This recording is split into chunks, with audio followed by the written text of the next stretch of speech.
más grande el que conmigo está. Sé que la victoria es grande, si es grande la batalla, pero es mucho más grande el que conmigo está. Sé que la victoria es grande, si es grande la batalla, pero es mucho más grande el que conmigo está. Sé que la victoria es grande la batalla, pero es mucho más grande el que conmigo está. Bueno, estamos con una serie nueva y hoy vamos a hablar sobre el legado de la esperanza. ¿Recuerda? Amor, quiero decir fe, esperanza y amor. Bueno, vamos con la primera parte de lo que es el legado de la esperanza. Quiero leerte este versículo bien poderoso, Romanos 8:1. Ahora pues, ninguna condenación hay para los que están en Cristo Jesús.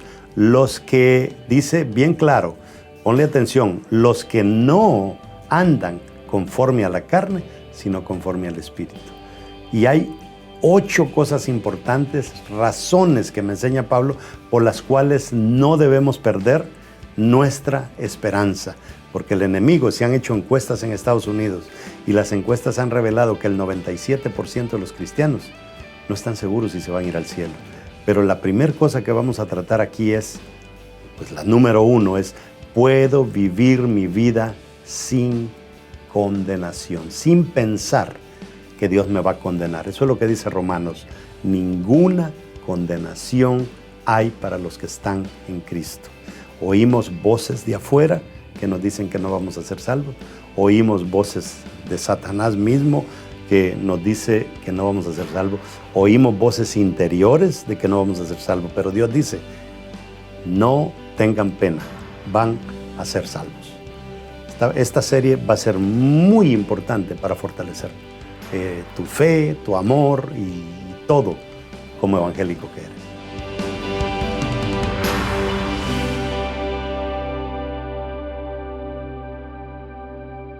Agarre su Biblia y diga conmigo, la Biblia es palabra de Dios. Si Dios lo dice, yo lo creo. Si Él dice que tengo riquezas, soy rico. Si Él dice que tengo salud, soy sano.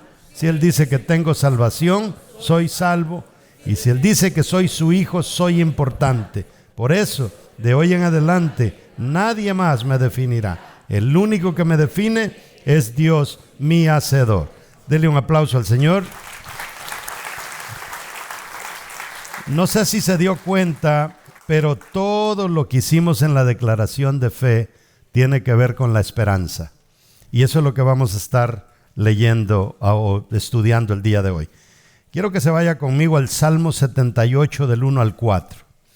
Dice, escucha pueblo mío mi ley. Inclinad vuestro oído a las palabras de mi boca. Abriré mi boca en proverbios. Hablaré cosas escondidas desde tiempos antiguos, las cuales hemos oído y entendido que nuestros padres nos la contaron. No las encubriremos a sus hijos, contando a la generación venidera las alabanzas de Jehová, cantando, decía, ¿verdad? Y su potencia y las maravillas que hizo. Salmo 78 del 1 al 4. ¿De qué nos habla este salmo? De cómo nosotros debemos de transferir todas esas experiencias buenas a nuestros hijos. Siéntese, vamos a aprender un poco el día de hoy. En enero, desde enero venimos arrastrando esta misma idea, este mismo concepto de dejar a nuestros hijos un legado que perdure. ¿Qué es lo que debemos de dejar a nuestros hijos? Un legado que perdure. Son valores que tenemos que pasárselos a las próximas generaciones. No importa cómo usted lo vea, pero cada problema de la sociedad, cada problema, tiene que ver con la pérdida de un valor. Si tenemos pandillas, es pérdida de valor, ¿verdad? Le pierden el amor a la vida, el amor a la gente, el respeto a las autoridades, y así vamos, ¿verdad? Drogadicción, prostitución, lo que sea, tiene que ver con una pérdida de valores. Y habíamos también comenzado a hablar desde enero sobre Primera de Corintios capítulo 13, verso 13, donde Pablo nos dice que 3 cosas durarán para siempre. Y ya hablamos de la primera, que es la fe. La segunda dice la esperanza, y la tercera el amor, y la mayor de las 3 dice es el amor. Entonces es bien importante que entendamos de que la fe hay que transferírsela a nuestros hijos, y hay que transferírsela a aquellas personas que decimos que amamos, a los amigos, a los tíos, a los hermanos, a los primos. Tenemos que transferirla. Si usted valora a una persona, transfiérala. Si usted no le está transfiriendo algo a alguien con el que trabaja, es porque usted no lo valora. Porque esto es importantísimo. Cada valor es una característica de Dios, y eso es bien importante. Hoy en día está muy de moda que le transfiramos a nuestros hijos, hacerle una transferencia de cosas negativas. Fíjese, usted le manda una transferencia a su madre a su país. Mamá, y le mando $200, ¿verdad? Qué horrible fuera que usted le diga: mamá, transfiéreme tú de allá para acá. No se ve muy bien, ¿o sí? Y aunque creo que lo hay, ¿verdad? Y hay padres que le están mandando a sus hijos aquí porque no le atinaron a nada en los Estados Unidos. Y entonces nosotros no podemos transferir cosas que no valgan la pena. Estaba escuchando un chiste por ahí de alguien que dice que iban 2 borrachitos caminando por la calle, y al fin llegaron a una esquina y le dice: compañero, hemos llegado. Le dice: yo he llegado a mi casa. Y ve hacia arriba y le dice: esta es mi casa. Y el otro borrachito le dice: no, le dice: esa es mi casa. ¿Cómo que va a ser su casa? Yo aquí he vivido toda mi vida. Esta es mi casa. Disculpa que le contradiga, le dice, pero compañero, esta casa, aquí yo también he vivido toda mi vida. Y se asoma una señora por la ventana y dice: qué desgracia, el padre y el hijo borrachos a esta hora de la noche. Los 2 vivían ahí. ¿Qué valores le transfirió el padre a su hijo? Imagínense. Entonces eso no se vale. Si vamos a transferir algo, que sea algo que valga la pena. Entonces ya hablamos que para ejercitar estas 3 cosas no lo podemos hacer sin generosidad. Eso lo tratamos en el mes anterior. Y hablamos de 7 beneficios sobre la generosidad. Y hoy vamos a hablar sobre Romanos 8, verso 1. Aunque leímos un salmo, pero vamos a ver cómo lo que el salmista dijo lo vamos a fundar en el capítulo 8 del libro de Romanos. Hoy comenzaremos a hablar de 8 razones por las cuales no debemos perder nuestra esperanza. Cuando usted pierde la esperanza, se deprime. Cuando usted pierde la esperanza de algo, se fastidia, se estresa y su vida no tiene sentido. Toda persona que se ha quitado la vida es porque perdió la esperanza. Entonces el enemigo sabe eso, que si nos roba la esperanza, nos roba la salud, nos roba la felicidad y nos puede robar hasta la vida. O sea, vamos, lo primero, todos los que tienen un bosquejo, levánteme la mano si alguien no tiene un bosquejo para que se lo hagan llegar. Por ahí hay una persona sin bosquejo, ojalá ya hayan suficientes.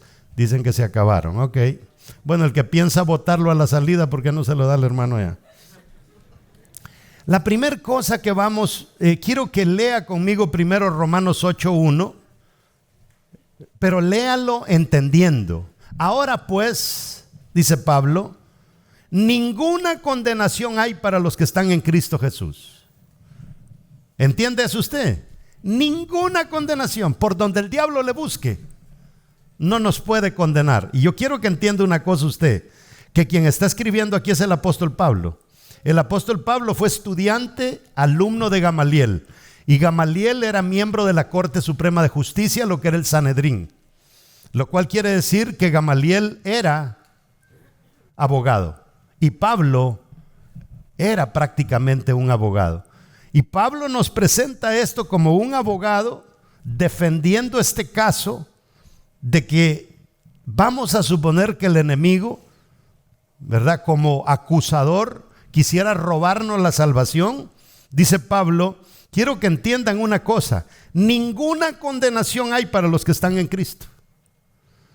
Óigame, si Jesús ya dijo que Él es el camino, que Él es la verdad, que Él es la vida, y ahora Pablo me está diciendo que en Cristo no existe la condenación, ¿no valdrá la pena seguir a Jesús? Ahora, los que no andan, porque tiene una pequeña condición, dicen los que no andan conforme a la carne. Entonces la clave es no andar viviendo una vida donde nosotros no vamos a practicar valores, sino que siempre andamos practicando antivalores. Si usted sigue practicando antivalores, eso significa que usted no es cristiano, sino que dice conforme al Espíritu. Ahora, todos cometemos errores en la vida, ¿sí o no? Ahí ni yo me escapo. Mire, la gente nos condena el diablo mismo, nos condenamos a nosotros mismos, porque cuando nosotros cometemos un error, hasta nosotros mismos nos condenamos. Lo hemos visto en retiros, en encuentros, que le hablamos a las personas sobre el perdón y entienden que Dios ya los perdonó, entienden que mamá los perdonó, entienden que papá los perdonó, pero se nos complica la cosa cuando llegamos a un caso donde la persona no se perdona a sí misma. Y yo le voy a decir una cosa: si usted no se perdona a usted mismo, hay un problema serio. ¿Sabía usted que nosotros nacemos con padres, con hijos, y estamos por un largo tiempo con nuestros padres, pero llega un momento en que nos separamos de ellos?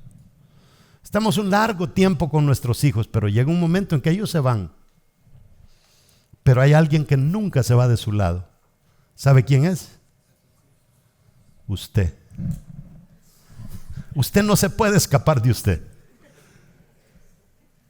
Y póngase a pensar que usted ande amargado con usted. Ya de por sí andar con una persona nociva para arriba y para abajo, ya eso ya te deprime. Y que tú mismo seas tu peor enemigo.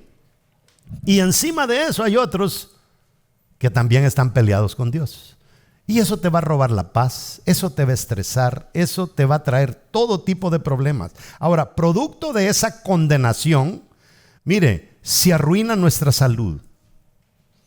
Eso entendamos, lo que la mayoría de las personas se les daña su salud por su estado anímico. Pero aparte de esto, nuestras relaciones con los demás se arruinan, nuestra relación con Dios. Y sabe una cosa importante: saboteamos hasta nuestros propios sueños. Y aquí es donde viene lo peor: saboteamos nuestra esperanza. Y cuando perdemos la esperanza, estamos mal. Saboteamos nuestros éxitos, nuestras bendiciones de parte de Dios. Las echamos a perder. Mire este dato bien importante que encontré. Dicen los doctores de los mejores hospitales del mundo que se podrían remover el 80% de los pacientes de un hospital si tan solo estas personas removieran el enojo, la culpa y el odio de sus corazones. O sea que si vamos a un hospital y le decimos: miren, perdonen, hombre, ya dejen de culparse, dejen de andar airados, el 80% de la gente se iría a sus casas. Eso es tremendo para mí. Eso me conmovió, esa información, porque literalmente nosotros mismos nos estamos matando a nosotros mismos. Entonces la ciencia sabe que si nos convence, aquí está hay un problema serio. Mire, le voy a poner un caso. A un muchacho en China se le murió el papá. Y se le murió el papá por fumar demasiado. ¿Y sabe lo que este muchacho inventó? El cigarro electrónico. Un cigarro lo más saludable posible para que la gente que tuviera el vicio se mantuviera fumando, pero ya sin dañarse sus pulmones. Y bueno, le gustó a muchas personas y llegó el muchacho a dominar el 2% del mercado de los cigarros.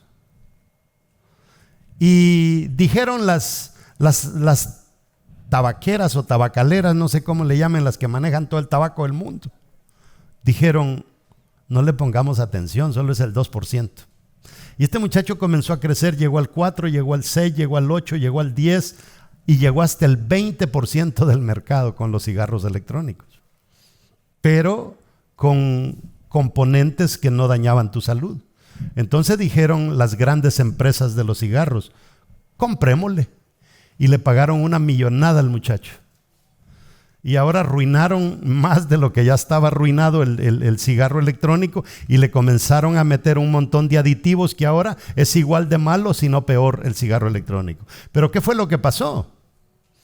Cuando algo comienza a salir que va a arreglar la cosa, viene el enemigo y dice, no, sigámoslo arruinando. O sea, si no vamos a ganar en cigarros de tabaco, pues vamos a ganar en los electrónicos, comprémoslo también. Y así trabaja este mundo. Este mundo está orquestado de una manera de que el mal siempre tiene que estarse practicando. Y ahí es donde vienen los hijos de Dios, donde debemos de demostrar de que se puede vivir una vida sin depender del mal. Hay algo bien interesante que me llamó mucho la atención en cuanto a Romanos 8:1. Si lo vuelven a poner ahí en la pantalla, que dice, ahora pues ninguna condenación hay para los que están en Cristo. Esa palabra ninguna, yo tengo mi programa al que voy, cómo se lee en griego, porque esa porción fue escrita en griego. Y voy a leer ¿qué quiere decir esto en griego? ¿Verdaderamente la palabra griega quiere decir ninguna condenación? Porque a veces en las traducciones lo pueden confundir a uno. Y sabe que llegué al griego, y el griego para ninguna usa la palabra uden. Es la palabra que se usa en griego para ninguna. Pero lo que me llamó mucho la atención es que al lado de ninguna trae otra palabra, que es la palabra ara. Entonces son dos palabras para decir ninguna. Ninguna, y después aparece esta palabra ara. Y la pregunta es, ¿qué significa ara? Ara es un énfasis decisivo. O sea que aparte de que dijo ninguna, le pone un énfasis, como quien dice, no hay manera pues. O sea, búsquele como le busque, no hay manera de que el diablo pueda condenarte. No hay manera de que tú te condenes si estás alineado con Dios. Entonces, esa palabrita de ara me llamó la atención, porque es como que Pablo dijo, es que yo como abogado tengo que dejársela claro a mi pueblo que este caso nunca lo van a perder. ¿Y cuál es el punto número 1 del que estamos hablando?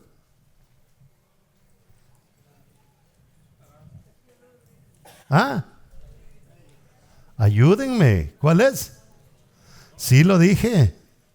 Puedo vivir mi vida sin condenación. ¿Lo había dicho o no?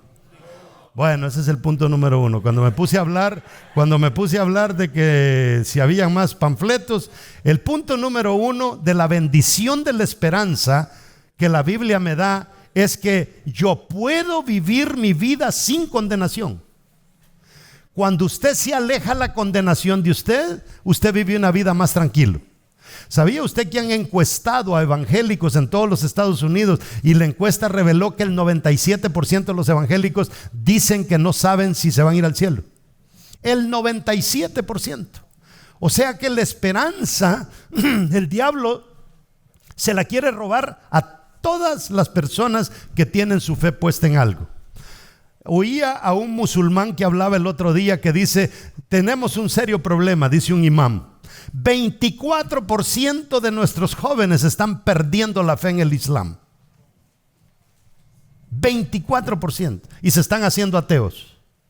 O sea que esto es por todos lados, que el enemigo va a intentar a que nos sintamos condenados. Pero, ¿qué vamos a hacer nosotros? ¿Le vamos a creer al enemigo sus patrañas? Claro que no. Entonces, métase la número 1 en su cabeza. Fíjese que en inglés, esto es lo bonito de uno manejar más que un idioma, existe una palabra o una frase que se llama double jeopardy. En español es como un doble enjuiciamiento. Es más, hasta había un juego que se llamaba Jeopardy, no sé si son tan viejos ustedes, pero antes existía ese juego. Lo interesante de esa palabra double jeopardy o doble enjuiciamiento es que legalmente no se puede juzgar a alguien 2 veces por el mismo crimen. Es prohibido. ¿Entiende? Es prohibido, no se puede enjuiciar a alguien. Pero aparte de eso, nosotros sabemos que Jesús ya pagó por nuestro juicio. Y si Él ya pagó de una vez por todas, de acuerdo a este double jeopardy, no nos puede el enemigo andar acusando por la misma cosa, porque ya la pagamos, ya Jesús la pagó. Entonces, legalmente en todos los sistemas del mundo, a nadie se le puede acusar por el mismo problema dos veces y llevarlo a juicio y hacer lo que pague una condena. No se puede. Por lo mismo, en el mundo espiritual tampoco se puede. Jesús ya pagó una vez y no se puede pagar dos veces. Eso, la ley así lo dicta. Y la ley divina, eso es lo que Pablo nos está intentando decir, que ya no hay condenación, a no ser que tú metas la pata. Pero ese ya no es problema de Dios. Ahora, si Dios nos perdonó, no importa lo que digan los demás. Y es allí donde nosotros tenemos que tener cuidado, porque el mundo te tiene los ojos puestos, y al menor error que cometas, no que eres evangélico, no que es pastor, no que es cristiano, no que es líder, al menor error. Pero yo quiero que usted entienda una cosa. El problema de Dios no es con el pecado. Dios sabe que vamos a pecar, y por eso sacrificó a su Hijo de una vez por todas. El problema, si usted estudia bíblicamente, dice que el problema de Dios es con practicar el pecado. Y pecar y practicar el pecado son dos cosas distintas. Practicar pecado quiere decir que tú cometiste un error, el Señor te lo hizo notar, sentiste remordimiento, sentiste dolor, dijiste no lo vuelvo a hacer, pero lo vuelves a hacer, y lo vuelves a hacer, y lo vuelves. Eso es practicar el pecado. Eso es lo que el Señor no está de acuerdo. O sea que nunca aprendemos la lección. Hasta el corito decía allá en el mundo, tropecé de nuevo y con la misma piedra, ¿verdad? Entonces, o sea, es algo que el mundo nos ha enseñado a practicarlo. Entonces, ¿puedo pecar como me da la gana, pastor? Hay una condición, y la condición es los que andan conforme, que no andan conforme a la carne.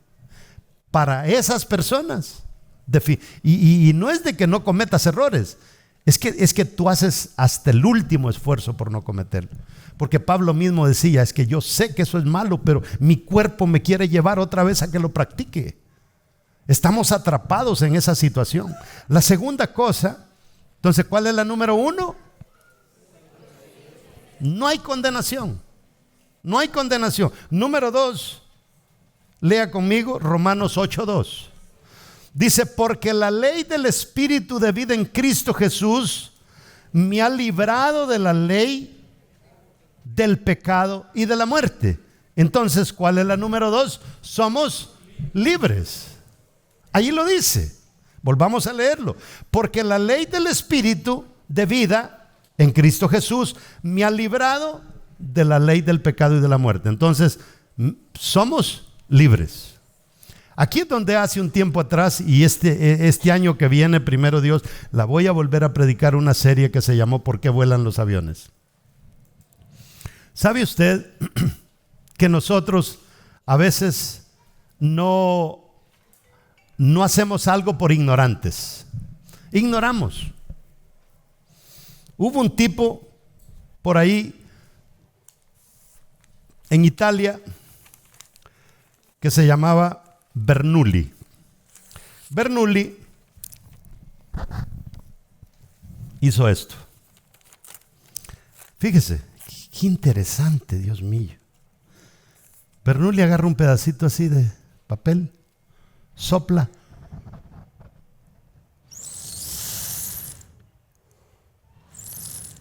y se da cuenta de algo interesante. ¿Por qué cuando soplo y echo más aire arriba, el papel se levanta en vez de venírseme para el pecho? Porque si le echo más aire arriba, el aire de arriba tenía que tirármelo hacia abajo. Y ¡wow! Dice Bernoulli, ¡qué descubrimiento! Imagínense. ¿Sabe qué salió producto de esto? Que un Boeing 747 con más de 1 millón de libras vuele en el aire. un principio. Y el tipo se creyó que ese principio se podía realizar. Y más adelante unos locos, los hermanos Wright, dijeron, es que ese tipo tiene razón, ¿por qué no tratamos de hacer lo que él no hizo? Y fue cuando hicieron el primer avión y comenzó a volar, basado en este principio. Y sabe que lo que el principio dice se llama la ley de la sustentación. Y la ley de la sustentación dice que a mayor velocidad, menos presión. Y a menor velocidad, mayor presión. Entonces nosotros sabemos que si yo pongo mi mano así, la gravedad le hace fuerza de abajo para arriba y la gravedad le hace fuerza de arriba para abajo. Entonces ahí la gravedad me está haciendo fuerza. Si yo la dejo ahí media hora, yo no la aguanto. Entonces, ¿qué es lo que descubre Bernoulli? Que hay una ley que no la podemos burlar. ¿Cómo se llama la ley? La ley de la gravedad. Pero Bernoulli descubre que la ley de la sustentación es más fuerte que la ley de la gravedad.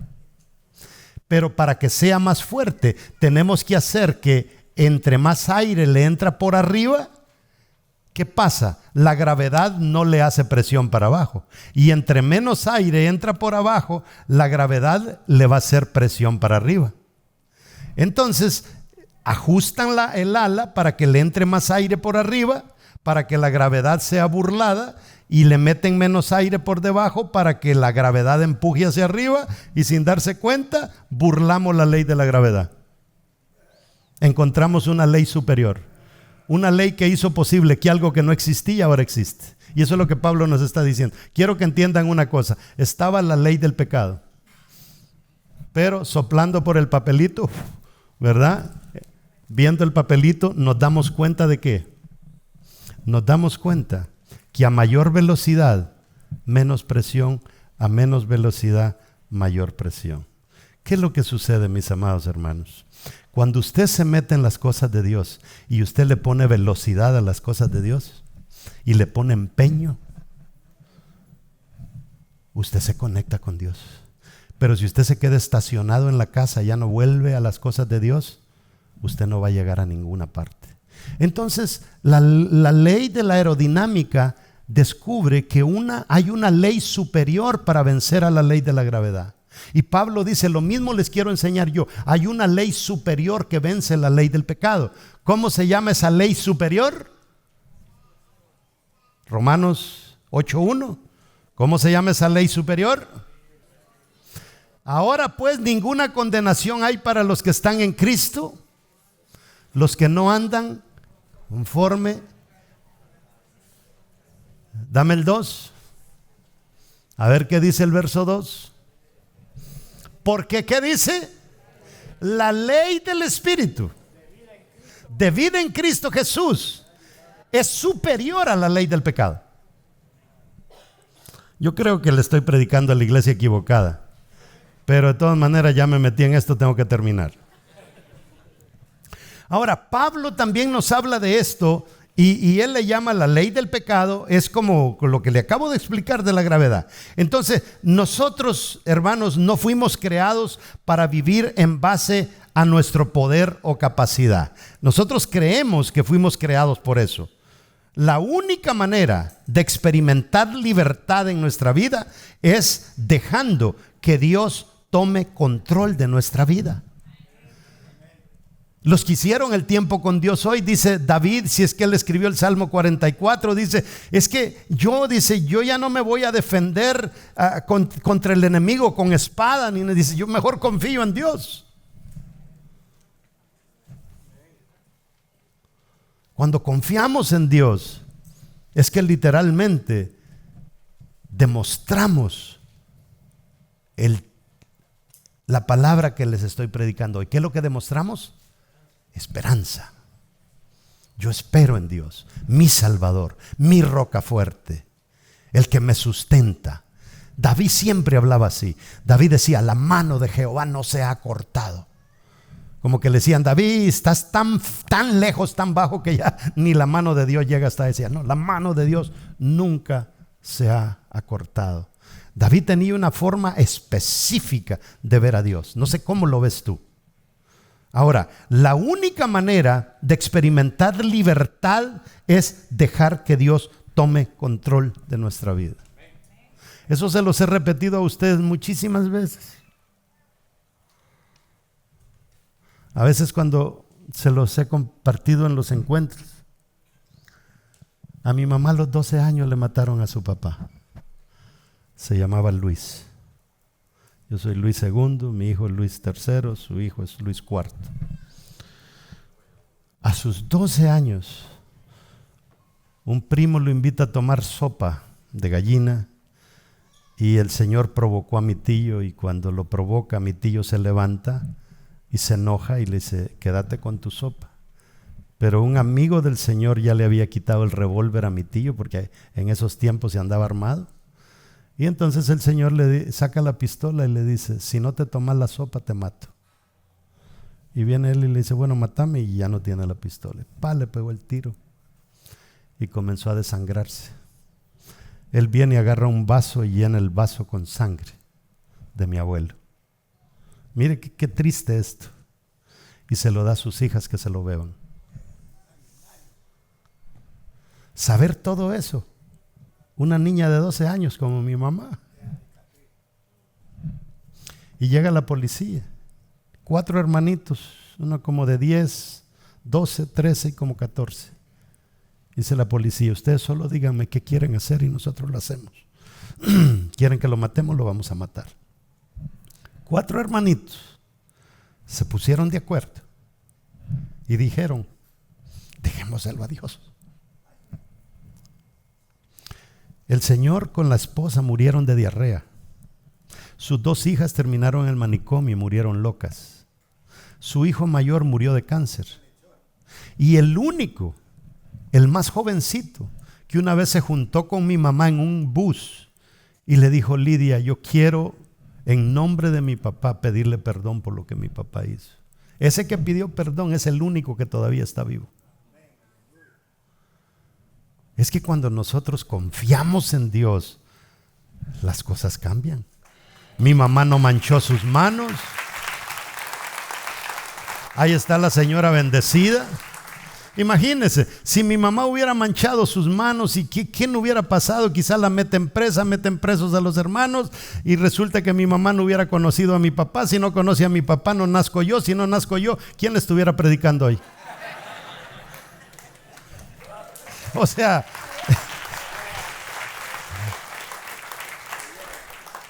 entonces, mire, soy libre de todo lo que nos puede controlar. Eso quiere decir libertad, libre de la aprobación de otros. Porque hay gente que si no es aprobada por otros, hay muchachitos que se están suicidando en los canales, ahí en YouTube y todo eso. Se están hasta quitando la vida porque pierden seguidores. Jovencitos que no los... Hay gente que dice, no sé, salto para arriba si me dan 50 likes. La gente está anhelando aprobación de los demás. Soy libre de la aprobación de otros. Soy libre del dolor, soy libre de la culpa, soy libre del resentimiento, libre de la amargura, libre de las preocupaciones de la vida y libre de vivir una vida sin propósito. O sea, es que, amados hermanos, la esperanza es importante. Es importante. La ley del pecado y de la muerte corresponde a esto. Ahora, ¿por qué hago cosas que sé que son malas? Porque esta es la ley del pecado y de la muerte, ¿verdad? La ley del pecado y de la muerte me lleva a hacer cosas que no quiero hacer, que son malas. Pero aún sabiendo lo que tengo que hacer, a veces cometo el error. Y ahí es donde viene Cristo y nos dice: recuerda una cosa, deja de practicarlo y eres salvo. Deja de practicarlo, yo estoy contigo. Eso es lo lindo de Dios. Antes para cada error había que llevar un animal y sacrificarlo. Pero Dios dijo: no, un sacrificio es suficiente. Qué lindo lo que Dios ha hecho por nosotros. Mire, le decía, le expliqué ya el tema de los aviones. O sea, para mí es lo más lindo para poder comparar cómo una ley del Espíritu supera la ley del pecado. Pero solo hay una condición, y la condición es estar en Cristo y dejar de practicar lo que se practica afuera. Igual que el avión tiene que ir a cierta velocidad para que el avión se levante. Fíjese que a veces, yo antes pensaba cuando niño, ¿verdad? Y decía yo, Dios mío, pero esos aviones, ¿cómo funcionan los frenos? Porque el freno funciona en el carro porque el carro va sobre el pavimento, pero en el cielo el avión va sobre el aire. ¿Y cómo frena? Y no fue sino hasta que me metí en esto que me di cuenta que cuando usted va volando, no sé, de repente usted comienza a sentir un bajón, ¿verdad? Ya cuando faltan 24 minutos, yo ya los tengo bien calculados. Cuando faltan como 24 minutos, usted siente un bajón y escucha un ruido en las alas, ¿verdad que sí? Escucho, ¿o no ha volado usted?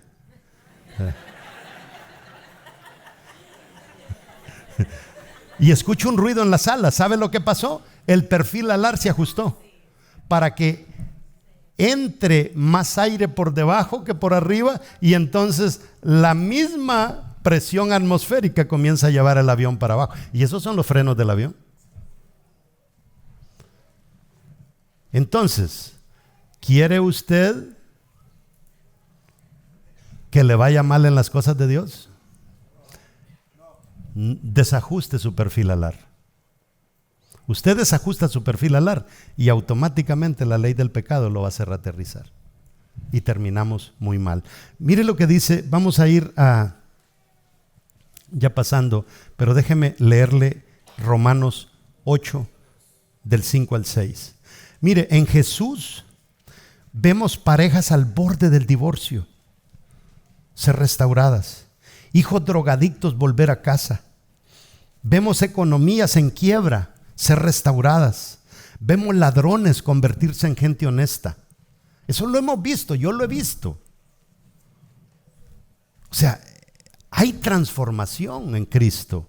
Romanos 8 del 5 al 6 dice: los que viven sin controlar sus malos deseos solo piensan en hacer lo malo, pero los que viven obedeciendo al Espíritu Santo solo piensan en hacer lo que desea el Espíritu. Mire lo que dice el verso 6. Si vivimos pensando en todo lo malo que nuestros cuerpos desean, entonces quedaremos separados de Dios. Pero si pensamos solo en lo que el Espíritu Santo, en el deseo del Espíritu Santo, entonces tendremos, que dice, vida eterna y paz. ¿Qué es lo que no tenemos hoy en día? Paz. Nadie tiene paz, hermano. Es tremendo, o sea, y buscamos por todos lados la paz y no la encontramos. Hay hombres que se divorcian de su esposa porque se quieren agarrar otra más bonita o viceversa, y piensan que ahí van a encontrar la paz. No. Carro del año.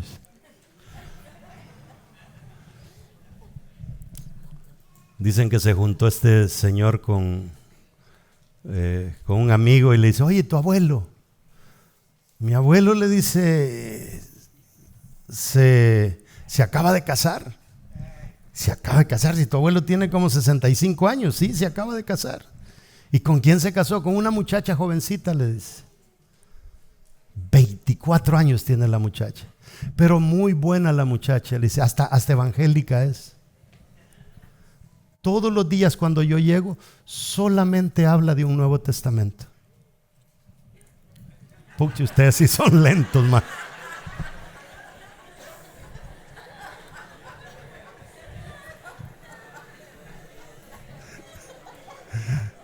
¿Cree que se va a encontrar la paz en eso?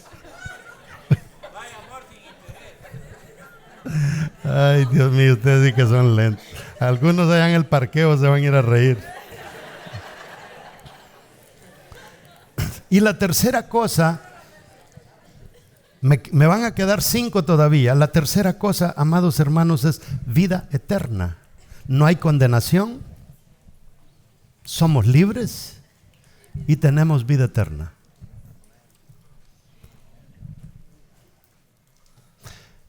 Dios nos da dos cosas poderosas aquí. Nos da salvación y nos da bendición.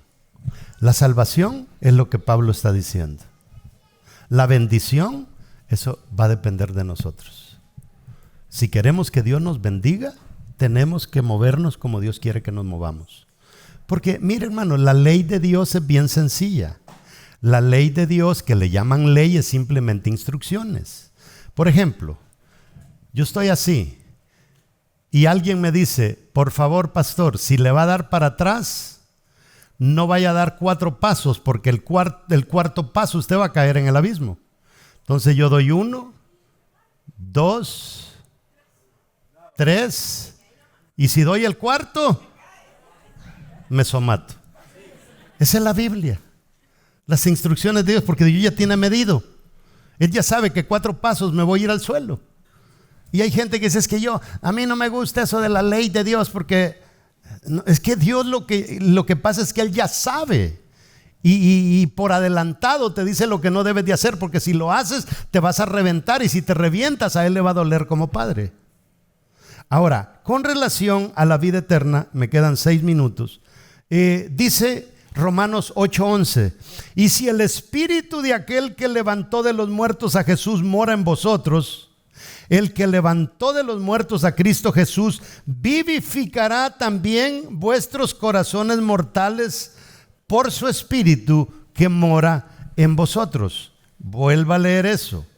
Y si el espíritu de aquel que levantó de los muertos a Jesús, ¿de qué está hablando aquí? De resurrección. Mora en vosotros, dice. O sea, el espíritu que mora en nosotros, dice, es el mismo que levantó de los muertos a Jesús. ¿Está entendiendo hasta ahí? El que levantó de los muertos a Cristo Jesús vivificará también vuestros cuerpos. O sea, van a morir, los van a enterrar y los va a hacer resucitar con un cuerpo vivo. Eso es lo que está diciendo Pablo. Es que, amados hermanos, cuando nosotros profundizamos en la Biblia, está llena de bendiciones. Ahora mire, suelo estar en muchas velas. Siempre que hay un muerto me toca que ir. De personas que murieron. Y hay una gran diferencia entre personas que sabemos que murieron en Cristo y las personas que sabemos que murieron sin Cristo. Es que usted llega allí y el muerto que murió en Cristo, no sé, como que tiene algo diferente. Y el muerto que murió sin Cristo, como que se nota que hay algo, ¿verdad? Ahí es notorio. Ahora, cuando vamos a una vela de un cristiano, sabemos que no murió. Sabemos que transicionó. Esa es la gran diferencia. La familia debería estar tranquila. Mi papá, ¿y qué pasó? ¿Se murió su papá? No, él transicionó. ¿Qué es transicionó? Es que miren, hay que ver cómo vemos las cosas. No se trata de que se fue, sino de que vino a casa. Depende cómo usted lo vea. Para nosotros se fue, para Dios vino a casa. ¿Es muerte eso? No. Es transicionar. Esa es la gran diferencia, que cuando nosotros estamos agarrados de Dios, no hay que temer ni la muerte, hermanos, porque la esperanza no solamente es para aquí, sino también es para allá. ¿Está entendiendo? Entonces, mientras nosotros le damos la despedida, ¡ay, se nos fue! Dios dice, bienvenido, hijo. Totalmente distinto. Depende cómo lo vea usted. Yo una vez... había una persona aquí que nos dividió la iglesia después. Se le murió su mamá allá en su país. Y da la gran coincidencia de que yo andaba por allá. Y fui allá en una tierra muy caliente, allá por San Miguel se llama. Y me dijeron, hoy entierran a la mamá de este fulano. Y, hermano, venía la caravana de gente por la calle y traían a la señora adelante, y yo pues estacioné mi carro y dije, lo voy a acompañar al cementerio, y veo a este muchacho, ay mamá, ¿por qué te fuiste, mamá? Y una lloradera, y me le quedo viendo y le digo, ¿y usted por qué llora? Se me fue mi mamá. Su mamá transicionó, hombre, que no ha entendido. Usted está llorando y está haciendo llorar a todos los de atrás. Cambió. Es que nosotros como cristianos somos parte de este mundo, pero no nos parecemos a los demás.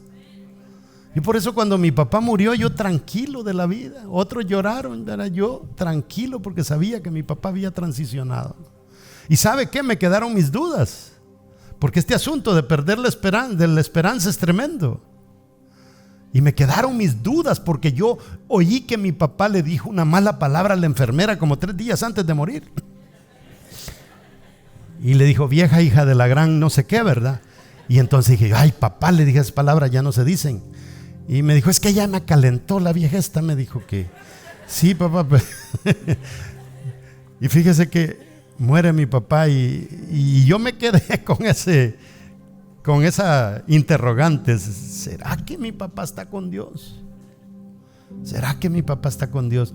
Y mire, era de todas las noches, porque yo siempre que oro, lloro por todos ustedes, aunque usted no lo quiera, pero los pongo en bloques, porque orar por nombre está duro. Oh Señor, mira el bloque de la izquierda los domingos, mira el bloque de la derecha. Pero fíjese que pasaron como 3 meses después de que mi papá murió. Y cómo es lindo Dios. No solamente bíblicamente nos garantiza eso, sino que Dios en su misericordia me dio un sueño. Y en el sueño mi papá me habla desde arriba y me dice, hijo, quiero que sepas una cosa, me dijo. Vieras qué lindas se oyen las alabanzas de ustedes aquí en el cielo. ¿Tenía necesidad Dios de reafirmar mi fe? Cuando Dios te ve desesperado, Él te auxilia, pero no hay necesidad de que pasemos con eso, con una palabra pero tan clara, pues, tan clara. Quizá Dios dijo, este cabezón no ha leído todavía la palabra, pero se lo voy a confirmar. Y mi papá mismo me habló en ese sueño, me dijo, hijo, quiero que sepas que la alabanza que ustedes cantan allá abajo se oye tan bonita aquí arriba. Póngase de pie.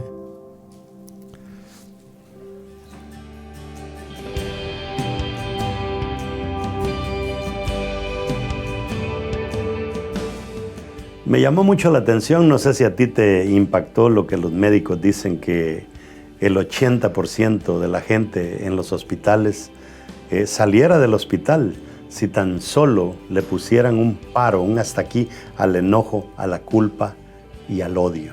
Imagínate, si esas 3 cosas dejaran de practicarlas, el 80% de la gente saliera a los hospitales. Qué tremendo.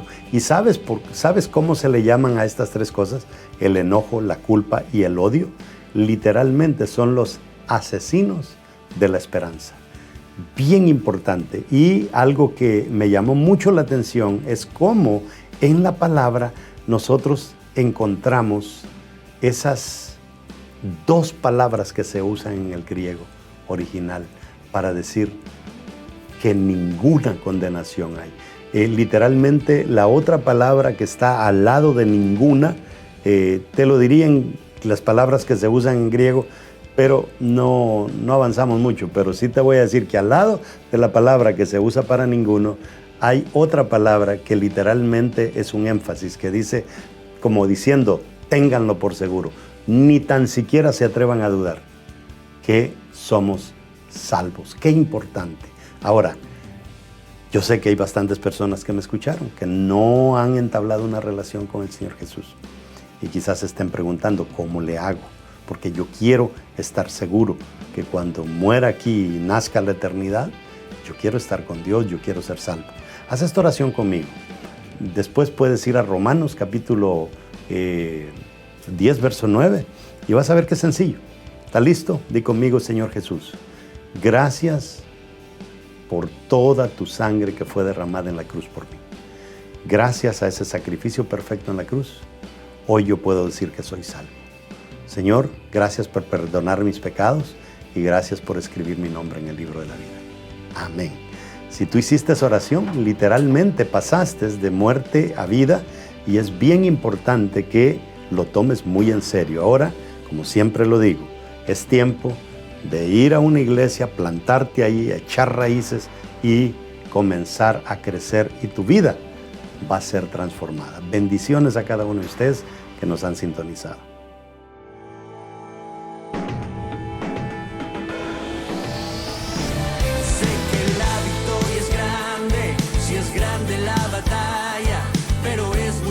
grande el que conmigo está. Sé que la victoria es grande, si es grande la batalla, pero es mucho más grande el que conmigo está. Sé que la victoria es grande, si es grande la batalla.